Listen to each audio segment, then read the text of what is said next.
सीधा साधा, क्योंकि हम ही हैं असली।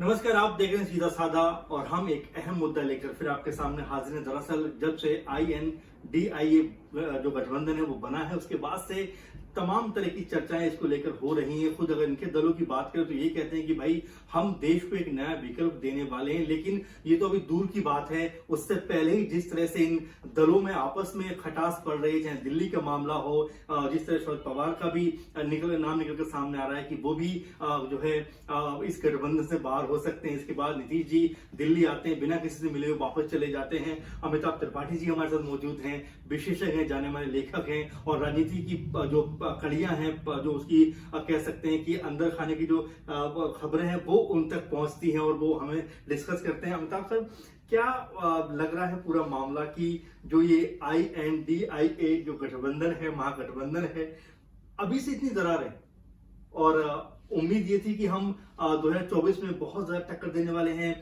NDA को। देखिए, नमस्कार एक बार फिर कार्यक्रम में बुलाने के लिए। जी देखिए, पिछली बार भी कई बार हम इस विषय पर चर्चा कर चुके हैं जी, और जब भी हमने चर्चा की तो हमने इसके विरोधाभासों के बारे में बहुत विस्तार से चर्चा की। जी विपक्ष के लोग इस बात को मानने को तैयार नहीं है, वो सुनना नहीं चाहते हैं इस विषय पे, लेकिन जो वास्तविकता है वो धीरे धीरे सामने निकल कर आ रही है।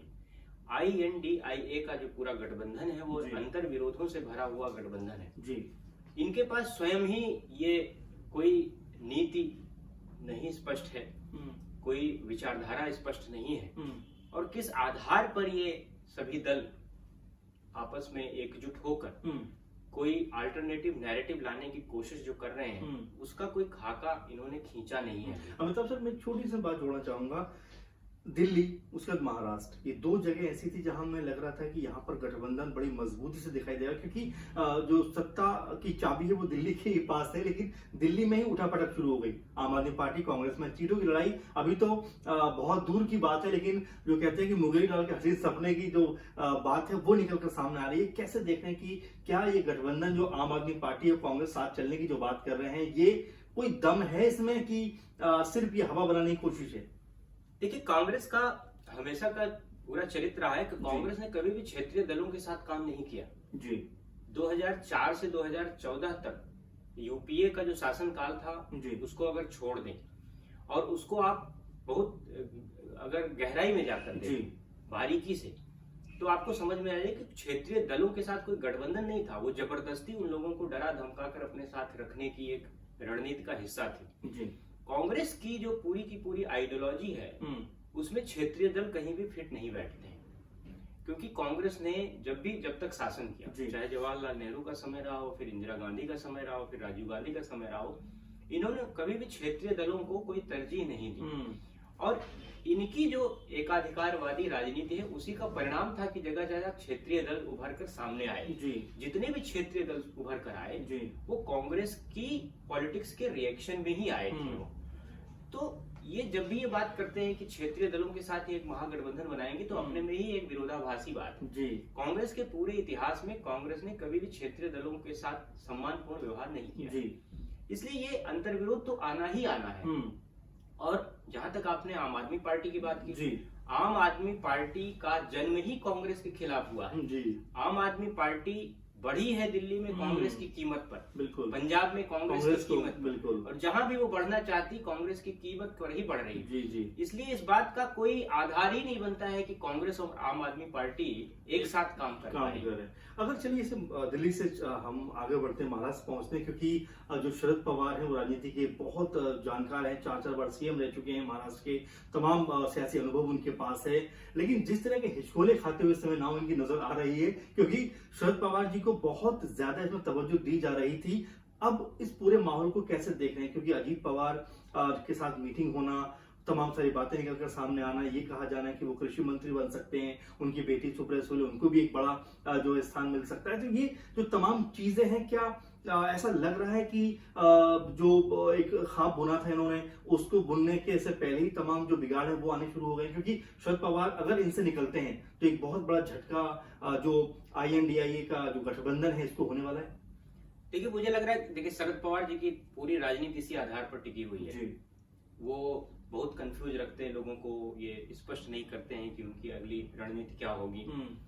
और मुझे लगता है कि बहुत ही सुनियोजित तरीके से वो इन समाचारों को बाहर आने दे रहे हैं कि वो अजीत पवार के संपर्क में है, क्योंकि वो उस रास्ते को भी खुले रखना चाहते हैं। और मुझे ऐसा लग रहा है कि शायद ये बात जो है वो अटकी हुई है इस बात पर कि प्रफुल्ल पटेल, मुझे लगता है अजीत पवार जी, चूंकि प्रफुल्ल पटेल जी ने ही सारा सब कुछ किया है तो अजीत पवार जी के साथ वो हैं बिल्कुल। और मुझे लगता है उनको सेंट्रल पॉलिटिक्स से रिप्लेस करके सुप्रिया सुले को एडजस्ट करने के नाम पे ही ये बात अटकी हुई है। केवल मुझे जो लग रहा है केवल इतने तक ही ये बात है। जिस दिन ये मामला सेटल हो जाएगा उस दिन सब शायद शरद पवार जी अपना इधर आ जाएंगे। चलिए शरद पवार से आगे चलते हैं, बिहार पहुंचते हैं, क्योंकि आपको याद होगा कि बिहार में वो पहला मंच सजा जहां पर इस तमाम सारे दल एक साथ बैठे। लेकिन नीतीश कुमार जी बीते दिनों जिस तरह से अटल जी की पुण्यतिथि पे आए दिल्ली और यहाँ पर वो चुपचाप लोगों से मिले भी, लेकिन चुपचाप निकल गए। कोई उनके साथ में जो गठबंधन के जो लोग थे वो कोई नजर नहीं आया और उन्होंने कहा कि मैं अटल जी का बहुत प्रिय था, इसीलिए मैं उनके इस खास दिन पाया हूँ।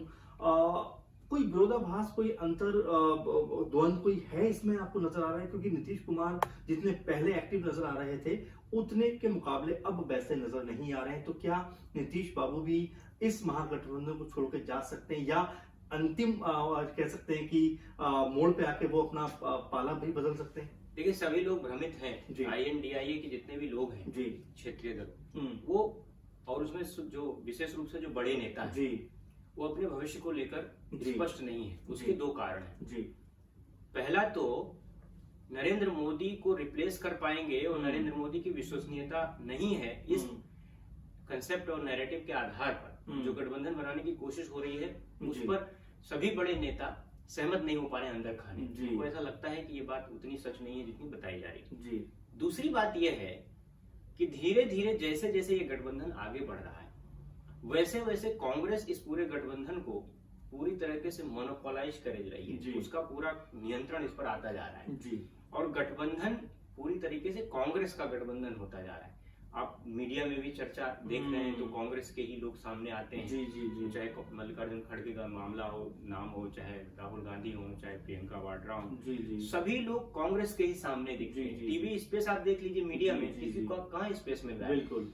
तो ये एक कंफ्यूजन की स्थिति इन नेताओं के लिए, क्योंकि ये बड़े नेता हैं, इनको अपने भविष्य की भी चिंता है। अब शरद पवार नहीं समझ पा रहे हैं कि उनका भविष्य क्या होगा अगर वो एकदम से निर्णय कोई ले ले। इसी तरीके से नीतीश कुमार ने अगर ये बोला कि मैं अटल जी की पुण्यतिथि पे आया हूँ तो अटल बिहारी वाजपेयी क्या थे? अटल बिहारी वाजपेयी जी ने NDA की सरकार चलाई। अटल बिहारी वाजपेयी नरेंद्र मोदी के गुरु ही तो रहे राजनीतिक।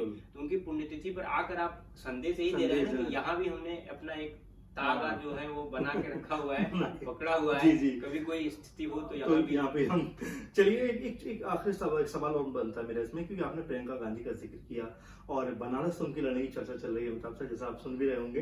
क्या कहा जाए, इसको एक माहौल बनाने की बात हो रही है या बाकी इसमें कुछ सच हो सकता है कि प्रियंका इस बार बनारस से लड़ सकती है और मोदी बना प्रियंका का मुकाबला देखने को मिल सकता है? देखिए मीडिया के लिए तो बहुत मजेदार और मसालेदार खबर है। मुझे ऐसा लग रहा है कि ये बात इसलिए की जा रही है कि जो पिछला विधानसभा चुनाव हुआ था उसमें प्रियंका वाड्रा के नेतृत्व में चुनाव लड़ा गया, लेकिन कांग्रेस की स्थिति बहुत खराब नहीं, तो उनकी TRP बहुत खराब हो गई। अब उनको एक बार फिर नरेंद्र मोदी के समानांतर खड़ा करके परसेप्शन के लेवल पर उनका जो स्टेचर है, पॉलिटिकल स्टेचर, उसको बड़ा करने की कोशिश की जा रही है मीडिया के लेवल पर। प्रियंका जी जो है वो मोदी के टक्कर की नेता है और तो इससे कांग्रेस के नेताओं में उत्साह आएगा।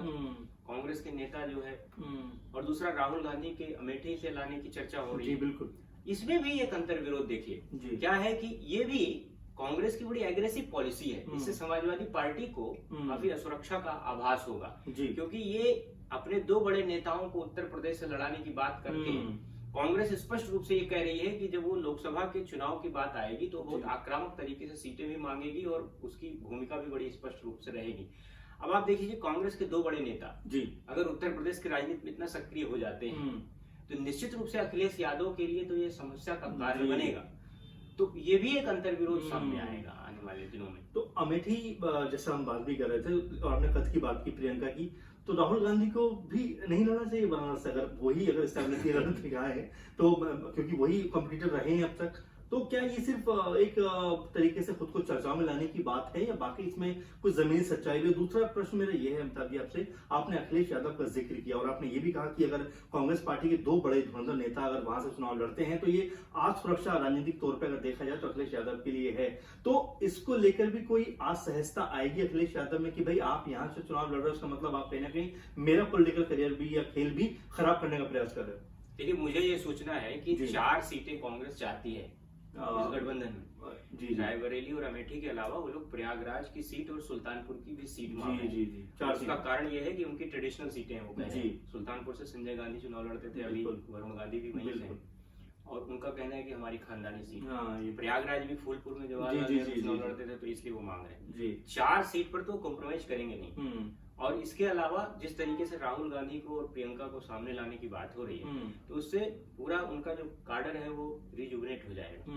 और अजय राय को उन्होंने प्रदेश अध्यक्ष बना के काफी आक्रामकता का परिचय दिया है। वो नरेंद्र मोदी के खिलाफ उनको चुनाव भी लड़ाया कांग्रेस की ओर से। तो इसका मतलब साफ है कि INDIA का जो गठबंधन है उसका प्रयोग कांग्रेस को लग रहा है कि सफल नहीं होना है, और 24 में कांग्रेस ही ये चुनाव लड़ेगी नरेंद्र मोदी के खिलाफ। उन्होंने ये गठबंधन करके इनका केवल एक मकसद था कि एक दबाव बनाने की कोशिश थी, और ये देखने की कोशिश कौन कितने हमारे साथ लोग आ सकते हैं। मुझे ऐसा लगता है कि अंत में वो जानते हैं कि ये चुनाव उनको अकेले दम पर ही नरेंद्र मोदी से लड़ना है। अमिताभ जी, लास्ट में खत्म करते करते मैं एक सवाल और जानना चाहूंगा इसका जवाब आपसे, कि गठबंधन तो पहले भी बनते रहे हैं, हम देख रहे हैं कि तमाम ऐसे वर्ष गुजरे हैं, तमाम ऐसे साल गुजरे हैं जब सत्ताओं पे जो है गठबंधन दलों का कब्जा रहा है। चाहे 77 की बात करिए, उसके बाद चाहे आप अटल जी की सरकार की बात करिए या UPA की बात करिए, मतलब कि कहने का ये मतलब मेरा मतलब है कि तमाम सारे दल जो गठबंधन होकर सरकारें चलाते रहे। तो इस गठबंधन में ऐसा क्या है कि अभी सरकार बनी, मतलब बनना तो बहुत दूर की बात है, इलेक्शन में भी आप नहीं गए हो, उससे पहले ही इतना अंतर विरोध आपस में नजर आ रहा है, तो फिर इस गठबंधन का क्या कोई मायना है? देखिए, एक बड़ी बात है जो आपने उठाई, सही बात। ये लोग बार बार कहते हैं कि जो गठबंधन की बात, इससे पहले भी गठबंधन हुए हैं जी, प्री पोल अलायंस भी हुए हैं 1977 में, लेकिन उसमें और इसमें बड़ा अंतर है जी। 1977 में जब गठबंधन हुआ था तो जनता पार्टी, भारतीय जनसंघ विलय हो गया था जनता पार्टी में। जनता के सामने उन्होंने बड़ी एकजुटता के साथ, एक चेहरे के साथ, एक कार्यक्रम के साथ, और हमको क्या करना है ये स्पष्ट था। उसके पीछे एक मास मूवमेंट था कि इंदिरा गांधी ने जो इमरजेंसी लगाई थी उसके पीछे जनता का असंतोष था। इसी प्रकार 89 में जब VP सिंह आए तो VP सिंह ही हमारे नेता होंगे, और इसको लेकर सभी लोग स्पष्ट थे। उसके अलावा एक और बड़ी बात जो उस समय कभी नहीं थी, जो ये गठबंधन कर रहा है और कह रहे हैं, जो हो ही नहीं सकता कभी भी। इससे पहले जब गठबंधन हुए तो ऐसा कहीं नहीं हुआ कि किसी गठबंधन में ये कहा गया हो कि हम स्टेट में तो एक दूसरे से फाइट करेंगे, लेकिन सेंटर में हम एक दूसरे के साथ हाथ मिलाकर चलेंगे। बिल्कुल, ये संभव ही नहीं। आप मुझे बताइए, जनता ही वोट देती है, बिल्कुल, कार्यकर्ता ही काम करता है। अब पश्चिम बंगाल का कार्यकर्ता अगर कम्युनिस्ट और कांग्रेस और तृणमूल कांग्रेस का काडर आपस में किसी कारण से एक दूसरे का विरोध करते हैं, और इस लेवल पर विरोध करते हैं कि अभी आप आज की अदालत में कुछ दिन पहले अधीर रंजन चौधरी ने कहा कि कुछ नहीं बदला है बंगाल में, तो इस लेवल पर जब वो विरोध कर रहे हैं तो ऐसा क्या हो जाएगा कि जिसकी वजह से वो कहेंगे कि ठीक है हम लोकसभा में एक साथ काम करेंगे। यही स्थिति पंजाब की है, यही स्थिति दिल्ली की भी रहने वाली है, और इसी तरीके से और भी बहुत से राज्य हैं जहां पर ये होगा। तो आप ये मुझे बताइए कि कैसे संभव है ये संभव ही नहीं है।